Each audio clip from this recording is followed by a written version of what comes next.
네, 안녕하세요. 프렌들리 애니입니다. 네, 자주 찍고 싶었는데, 생각보다 이렇게, 기본 이제 제가 하는 일을 진행하면서 이렇게 유튜브를 찍는 게 쉬운 거는 아닌 것 같아요. 그래도, 제가 지금, 달리기와 함께 이제 이렇게 영상을 올리는 거는 사실 달리기가 주 목표는 아니고, 사춘기 아이들의 부모님들이, 저도 이제 저희 아들의 방황을 통해서 많이 성장을 하면서 어려움도 있으면서 이렇게 시간을 보내고 극복을 하고 이렇게 있는데, 많은 분들이 사춘기 아이들의 방황이, 어, 끝이 아니라 과정이고, 그리고 그 과정에서 우리 부모가 힘을 내서 아이들을 지켜주는 울타리가 되어야 되겠다. 그리고 결국에 저의 목표는 그렇게 잘 자란 아이들과 부모가 건강하게 서로 독립을 해서 이 사회 구성원으로서 살아가고자 하는 게 저의 이제 목표고요. 그래서 이제 그 달리기 영상은 짧게 짧게 스토리로 이렇게, 뭐, 스토리가 있는 달리기 이렇게 해서 올리고 있는데, 이제 제가 조금 더 구체적으로 이제 의견을 나누고 싶고, 그리고 같은 고민을 하는 분들에게 조금이나마 답답함을 같이 덜어갔으면 좋겠어서, 이렇게, 이제 강의 뭐라고 하긴 그렇지만, 이제 저의 얘기와 제가 그동안 공부하고 고민했던 것들을 함께 나누려고 이제 올리기 시작했는데, 그게 이제 지난번에 사춘기 이제 아이들로부터 엄마의 독립 이렇게 말씀드렸죠. 근데 제가 고민을 많이 해봤어요. 해봤더니 사춘기 아이들로부터 엄마의 독립이라고 제가 이제 조금 주장을 하고 싶었지만, 사실 요즘은 아버지도 자녀와의 관계가 예전보다는 많이 가까워졌고, 그래서 그러면 이제 제목을 이렇게 사춘기 자녀로부터 부모의 독립이라고 이제 해서 사자부독이라고 해서 이제 큰 타이틀을 붙여서 이제 계속 진행을 할까 하고 생각 중입니다. 자, 그래서 앞으로 올라오는 영상들은 그렇게 진행을 할 거고요. 음, 그래서 오늘은 그 두 번째 주제를 이제 여러분과 함께 나눠보려고 합니다. 지난번에는 그죠? 저희 세대와, 저희 아이들 세대, Z세대와, 그리고 이 디지털 환경에 대한 그런 얘기를 했다면, 오늘은 제가, 사실은 제가 아이들을 오랫동안 가르쳐 왔기 때문에 기본적으로, 어, 이 사회의 아이들은 우리가 다 함께 양육을 하고 이제 돌봐줘야 된다라고 생각을 기본적으로 했어요.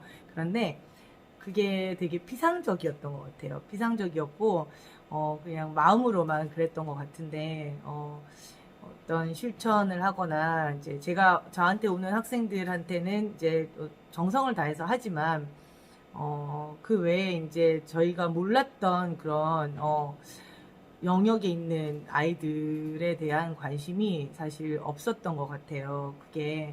그런데 저는 저희 아들의 방황을 통해서 이제 그런 친구들을 좀 접하게 됐어요. 접하게 됐고, 그리고 어쩌면 내가 관심을 미처 가지지 못하던 그런 곳에 있는 아이들이 아이들을 위해서 내가 또 할 수 있는 일이 있지 않을까 이런 생각도 해보고, 어, 좀 여러 가지로 생각하는 계기가 됐던 것 같아요.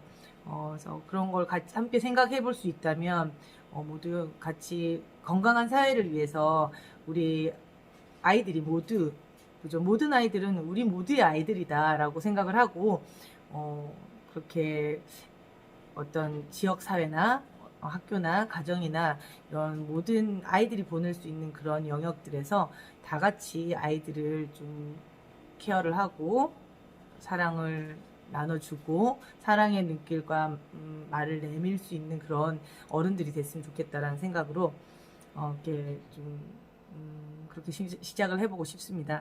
자, 그리고 오늘 그 주제는 자, 네, 모든 아이는 우리의 아이입니다. 네, 모든 아이는 우리의 아이라는 생각을 가지고 우리 사회가 같이 아이들을 이렇게 길러 나갔으면 좋겠다라는 생각을 해봅니다. 얼마 전에 제가 여행 프로그램인데요. 거기에 이제 미얀마를 이제 어떤 한 마을을 여행을 가는 그런 이제 프로그램이었어요. 근데 미얀마의 어떤 한 마을에는 아이들이 태어난 지 2개월이 되면은 마을에 이렇게 아줌마 할머니들이 다 모여 앉아서 그 아이의 탄생을 축하해주고 축복해주고 건강하게 자랄 수 있도록 이렇게 한 번씩 돌아가면서 안아주고 그렇게 하더라고요. 근데 가만히 생각해 보면 저희가 저희 어린 시절 그리고 그 이전에는 저희 나라도 그랬던 것 같아요. 마을에 아이가 태어나면은 다 마을의 경사로 생각을 하고, 그리고, 그지 골목길을 이렇게 막 지나다니고 이래도 다 그 마을의 모든 아이들을 어른들이 다 알고, 그죠? 그렇게 지냈던 시절이 불과 몇십 년밖에 안 되는데, 지금은 사실 이제 옆집에 있는 아이들도 잘 모르는 경우가 있어요. 그죠? 그래서, 그런 부분이 되게 좀 요즘 되게 아쉽다, 안타깝다라는 생각이 좀 들면서, 어, 이렇게 아이들을 양육하는 것은 제가 생각해 볼 때, 이렇게 미얀마의 한 마을처럼 예전에 우리 지역사회처럼 지역사회에서 아이들을 함께 양육해야 한다 하면은, 이렇게 한 세 영역이 생각이 되는 것 같아요. 첫 번째는 이제 학교, 두 번째는, 그 이웃들, 그 다음에 뭐 이웃은 이제 뭐 옆집 엄마, 뭐 옆집 이웃도 될 수 있지만, 뭐 우리가 지나다니는 그런 뭐 가게들이 될 수도 있고 어쨌든 이렇게 우리가 지나다니는 골목들, 아파트 단지들 이런 게 다 이웃이 될 수 있겠죠. 그리고 마지막으로는 이제 그 가족인데요.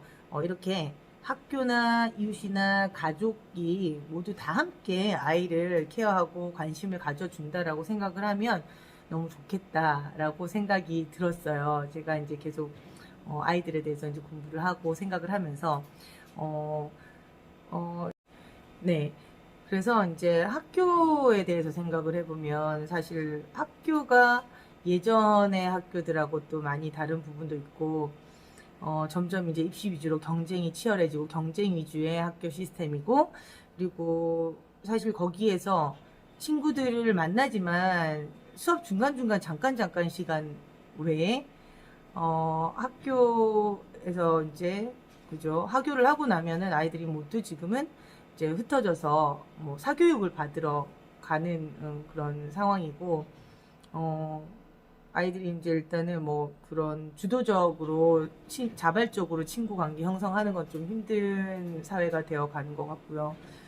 어, 그리고 이제 이웃들도 예전에 예를 들어서 그러니까 뭐 아들, 딸 친구들이 놀러 오면은, 아, 철수야, 영희야, 어서 와, 밥 먹어, 밥 먹고 가, 뭐, 놀러 와, 이렇게 했던 시절하고는 좀 다르고, 지금은 철저하게 이제, 엄마들의 그런 관계에 따라서 아이들의 그런 이제 친구 관계가 형성이 좀 되는 것 같고요. 그리고 이제, 학원에 거의 80%의 아이들이 다니기 때문에 학원을 다니지 않는 아이들, 그리고 놀이터에서 놀거나 막 이런 아이들은 보면 관리가 되지 않는 아이들이라고 또 이렇게 경계를 하게 되고 그런 상황까지 왔어요. 그래서, 어, 그리고 특히 이제 직장맘 일하시는 부모님, 엄마들은 아이들을 양육하는데 굉장히 어려움을 겪기도 하고요. 그래서 뭐 어린이집이나 어린이집 다닐 때는 좀 이제 하루 종일 맡길 수 있으니까 괜찮지만 학교에 입학을 하면 당장 일찍 학교를 마치니까 엄마들이 이렇게 아이들을 케어를 하기가 힘들고 이제 돌봄을 보내기도 하지만 되게 굉장히 곤란함을 겪는 것 같아요.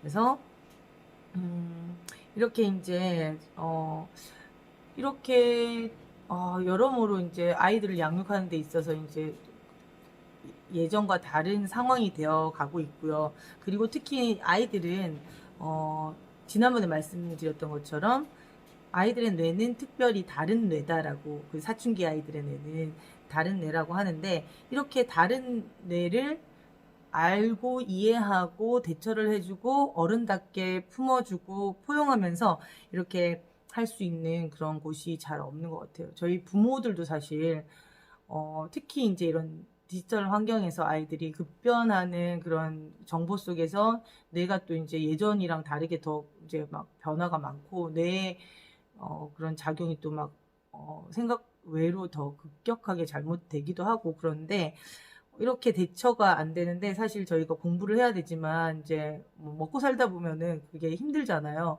그래서 그런 것도 굉장히 좀 저희가 고려를 해봐야 될 부분이고 사실 학교라는 곳도 어, 사춘기 중학생 아이들을 케어를 하려면은 선생님들이 시간이 되게 있으셔야 될 것 같아요. 시간이랑 여유가 있어야 되는데 학교 시스템 자체가 선생님들 업무가 수업 및 뭐 행정 업무들 뭐 이런 것들 너무 많으시고 그래서 되게 그런 것들 하고 또 이제 어떤 제도상의 그런 학생 인권 조례나 아니면은 학교 폭력 이제 위원회 같은 그런 제도들이 사실은 어떤 효과적으로 이렇게 작용이 되기보다는 약간 부작용을 낳고 있는 그런 시스템들이라서 굉장히 선생님과 아이들 사이의 그런 관계도 지금 예전 같지가 않고요.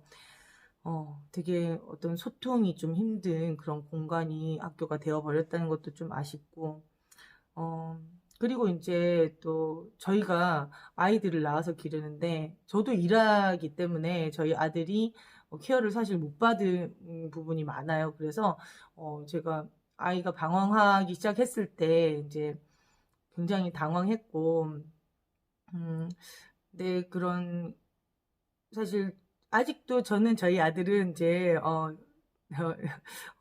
정신 차리려면 좀 멀었긴 하지만 그래도 그거는 맞는 것 같아요. 제가 지난번에 잠깐 말씀드린 거지만 뭐든지 끝까지 하자. 아이에게 사랑을 주는 것도 끝까지 하자. 근데 이때 사랑이라는 것은 이렇게 무조건적인 사랑은 아닌 것 같아요. 무조건적인 사랑이 아니라 어, 어떤 이제 마음은 무조건적으로 사랑하죠. 그런데 아이에게 대처하는 방법이라든가 아이를 대하는 방법에 대한 그런 것들이 우리 부모도 많이 이제 공부를 하고 이렇게 좀 세워야 될 부분인 것 같고 어, 사실 이제 제가 이제 경험한 바로는 저희도 이렇게 저랑 이제 저희 가정 형편이 별로 좋지 않고 제가 계속 일을 하다 보니까 아이가 이제 소외되는 부분이 있는 거예요. 그리고 이제 저뿐만 아니라 실제로 이제 저희가 좀 악순환의 고리가 있는 것 같아요. 그 주택 문제 그리고 아이들을 그러니까 대입 이제 시험을 쳐야 되니까 아이들 사교육을 시키느라 부모님들이 또 이제 막 그런 파트타임도 하시고 막 일을 하는 상황에 또 몰리시기도 하고 어 그래서 여러 가지 그런 악순환의 고리가 있는 것 같아요. 그래서 저는 이런 이제 저희 아들이 방황하는 가운데 제가 많이 이제 친구도 보고 부모님들도 만나보고 이렇게 했는데 어 되게 안타깝고 슬픈 일인데 그 부모님들이 실질적으로 이렇게 생업에 종사하시다 보니까 생업을 놓으면 가정이 그냥 뭐 무너지는 거잖아요. 그런데 아이가 방황해도 손을 쓸 수가 없는 거예요. 그렇게 마음은 아이를 너무 사랑하는데 현실적으로 이게 아이를 케어해주고 아이의 마음을 막 이렇게 진짜 어떻게 위로해주고 할 그런 처지가 안 되는 분들도 되게 많고, 그래서 그냥 포기 아닌 포기를 하시는 분들도 많고, 그래서 되게 안타깝고 좀 슬픈 마음이 들었는데요. 어, 저도 사실 그렇습니다. 저도 이제 뭐 하루 종일 일하면서 이제 저희 아들을, 이렇게 케어를 할 시간이 사실, 없는 경우가 많아요. 그리고 없는 경우가 많은데, 이제는 이제 나이가 18 막 이렇게 됐으니까, 사실 그렇게 생각을 해요. 조금 큰 테두리를 주고, 큰 테두리의 엄마 아빠의 가치관과 어떤 엄마 아빠가 절대로 안 되는 일과 그리고 철칙과 이런 것들은 진짜 냉정한 말로 이렇게 아이에게 주지를 시켜주면서 그 외에는 사랑을 최대한 표현을 해주려고 합니다. 예를 들어서 이제 아들이 막 맨날 밖으로 놀러 다니고 돌아다니다가 들어와요.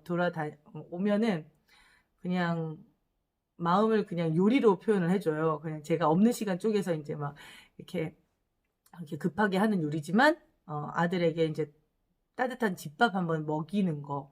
그리고 엄마 하면은 이제 그래도 우리 엄마는 나의 끼니를 걱정하는 사람, 나를 기본적으로 마음 아파해주는 사람, 그런 게 되게 중요한 게 아닌가. 그리고 이 세상에 단 한 사람이라도 아이를 지지해주고 끝까지 믿어주는 그런 사람이 있다면 아이는 절대로 포기하지 않는다고 합니다. 그래서 그렇게 이제 부모님들도 이렇게 많이 힘드시고 그런 부분이 있겠지만 그래도 아이들은 정말 진짜 끝까지 포기하지 않고 울타리가 저희가 돼준다면 언젠가는 이제 제자리로 돌아올 수 있는 그런 아이들이라고 생각을 합니다. 그리고 제가 이제 또 오늘 우연찮게 그 비디오 유튜브를 봤어요. 유튜브를 보니까 호통 판사님이라고 되게 유명하신 천종호 판사님이 계신데 그분이 되게 법정에서 호통을 치시고 막 그런데 아이들과 막 그런 재판을 직접 하셨던 그런 아이들과 축구 그 클럽을 만들어서 운영을 하시더라고요. 그러면서 아이들을 끝까지 포기 안 하시고 정말 진짜 아이들에게 하시는 거 보니까 되게 감동스러운데 이분이 하시는 말씀이 작은 잣대로 아이들을 바라보지 말고 그래서 힘들어서 포기하지 말고 그 큰 울타리가 변함없는 큰 울타리가 되어주자라고 하셨는데 되게 와닿는 얘기였던 것 같아요. 저희는 아이가 17, 18 막 이렇게 19 되면은요, 아이가 뭘 하고 싶다, 하기 싫다 이런 걸 저희가 어떻게 할 수가 없어요. 뭐 이렇게 해라, 저렇게 해라 할 수는 없어요. 그런데 아이가 어떤 잘못된 길로 가고, 그 다음에 엎어지고, 실수도 해보고, 이렇게, 할 때, 진짜 굳건한 사랑을 가지고, 큰 울타리를 치고, 내가, 언제든지 너가 돌아올 수 있는 울타리가 돼줄게, 라는 그런 믿음을 아이한테 주는 건 굉장히 중요하다라고 생각을 합니다. 그래서 저는 저희 아들이 한참 방황을 할 때 이런 생각을 했어요. 사실 이제 폭풍의 눈이 있잖아요. 폭풍의 눈에 들어가면은 되게 이제 고요한 무풍지대가 있다고 하잖아요. 그 무풍지대 속으로 저는 그냥 폭풍의 눈 속으로 아이를 위해서 아이 방황의 폭풍의 눈 속으로 들어가야 되겠다. 이렇게 생각을 했어요. 그게 무슨 뜻이냐면요. 지금 어쨌든 아들이 하는 짓이 이해가 안 되고 좀 힘든 그런 행동들이더라도 제가 아들의 현재 상태를 그냥 받아들이고 그리고 아들이 진정으로 얘도 진짜 원하는 게 있을 거 아니에요. 그리고 원하는데 또 안 되는 것도 있고 그래서 아이의 상태와 마음을 진짜 이해를 하고자 폭풍의 눈 속으로 들어가겠다라는 첫 번째 의미와 그리고 사실 아이들의 방황을 보면은 부모의 마음은 고요하기가 좀 힘들죠. 저도 엄청 진짜 막 하루에도 12번씩 지옥과 천국을 왔다 갔다 했었는데요. 일단은 아들의 그 폭풍의 눈 속으로 들어가서 저는 그렇게 몰아치는 아들의 방황의 폭풍 속에서도 부모로서 고요한 마음을 유지하고 기다려주고 품어주겠다라는 그런 다짐의 의미로 제가 이제 아들의 폭풍의 눈 속으로 들어가겠다 결심을 했어요. 그래서 부모님들이 힘드시겠지만 아이의 상태를 아이가 지금 그런 상태구나. 그런 요인은 다양하게 있을 수 있지만 그런 상태라는 걸 인정을 해주시고 그리고 그 인정을 하면서 아이가 변해갈 수 있도록, 아이가 변화할 수 있다라는 또 믿음을 가질 수 있도록 그렇게 도와주시는 게 되게 중요할 것 같아요. 사실 작은 거 하나하나 보면은요, 되게 너무 속상하고 화나고 슬프고 막 정말 그렇지만 저희는 아이들이 세상에 나오게 한 장본인들이잖아요. 저희가 저희는 어쨌든 아이들이 세상에 나오도록 한 사람들이니까 책임을 져야 된다라고 생각을 합니다. 잘 건강하게 성장할 수 있도록 결국에는. 네. 그리고 어쨌든 이제 또 부모가 하는 역할이 또 있겠지만 부모 혼자서 이렇게 양육을 오롯이 이제 담당하기는 사회적으로 지금 좀 힘든 시대인 것 같아요. 그래서 부모가 우선은 이제 또 끝까지 포기하지 않고 잘 해야 되지만 학교도 사실은 아이들을 좀 더 수용할 수 있는 그런 소통이 되는 학교이기를 바라보고요. 그런 학교가 될 수 있도록 부모들이 다 역할을 할 수 있다면 정말 함께 노력을 했으면 좋겠고, 그리고 이웃은 아이들을 봤을 때 따뜻한 한마디, 그다음 따뜻한 눈길 한번 이렇게 줄 수 있고 그랬으면 좋겠어요. 그런 따뜻함 속에서 아이들이 조금의 희망이라도 가지지 않을까 하는 생각이 듭니다. 사람의 생각이 사실은 마음과 저희가 하는 행동으로 이어지는데요.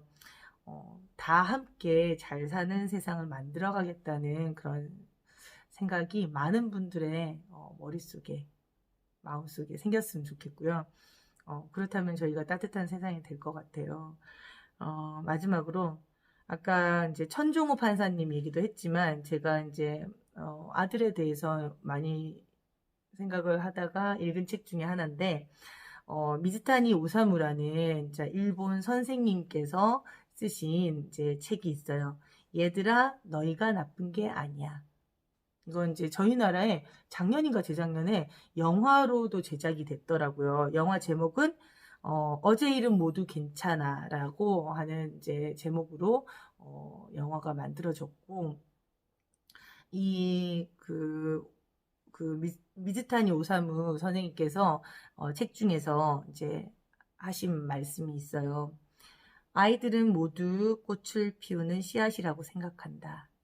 어떤 꽃이라도 심는 사람이 제대로 심고 시간을 들여서 정성껏 가꾸면 반드시 꽃을 피운다. 학부모와 교사, 지역 어른들과 매스컴을 포함한 사회 전체가 아이들을 아끼고 사랑하며 정성껏 돌본다면 아이들은 반드시 아름다운 꽃을 피운다. 나도 이런 어른이 되고 싶다. 이 글을 읽고요. 제가 거짓말 안 하고 이 글을 읽으면서 펑펑 울면서 이 책이 되게 빨리 진행이 되거든요. 한 2시간인가를 처음부터 끝까지 쭉 읽는데 진짜 펑펑 울면서 읽었던 기억이 나요.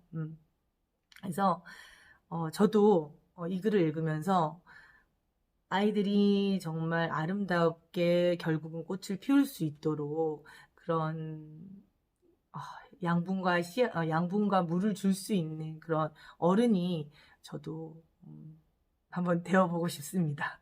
네, 그렇게 소원합니다.